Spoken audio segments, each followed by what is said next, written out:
આ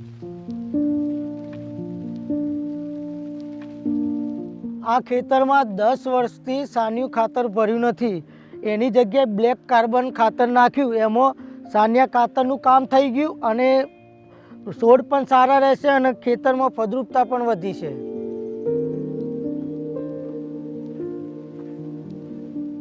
મારું નામ પટેલ કલ્પેશ કુમાર ગોડાભાઈ, ગામ મહાદેવપુરા ડાભલા.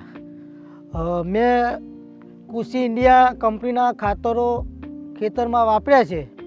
એમાં bio potash, bio NPK, black carbon અને દાણેદાર સલ્ફેટ જેવા ખાતર યુઝ કર્યા છે.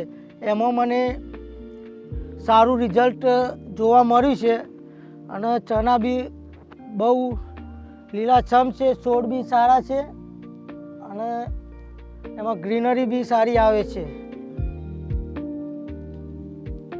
હું 4 વર્ષથી ખેતી કરું છું. પહેલાં હું રાસાયણિક ખાતર વાપરતો હતો. તેમાં જમીન પણ બગડતી હતી, ફળદ્રુપતા નહોતી થતી અને આ કૃષિ ઇન્ડિયાના ખાતર લાવ્યા પછી છોડમાં ગ્રીનરી અને સારી ફળદ્રુપતા જમીન બની છે, ઉત્પાદન બી સારું લીધું છે.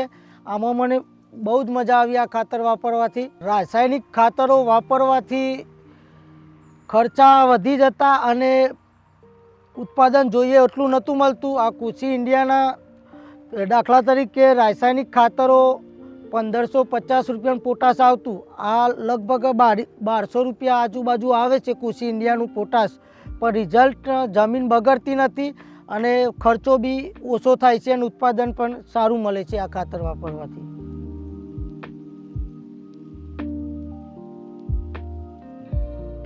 ગયા ચોમાસામાં મેં મગફળીનું વાવેતર કર્યું હતું. કૃષિ ઇન્ડિયાના ખાતરો ડેમો તરીકે યુઝ કર્યો હતો, તો આખા વિજાપુરમાં ઉત્પાદન પણ બહુ સારું મળ્યું હતું. વીઘે 50થી 55 મણનો ઉતારો આવ્યો હતો. એ જોઈને અમે ચણામાં પણ એ જ ખાતરનો ઉપયોગ કર્યો છે.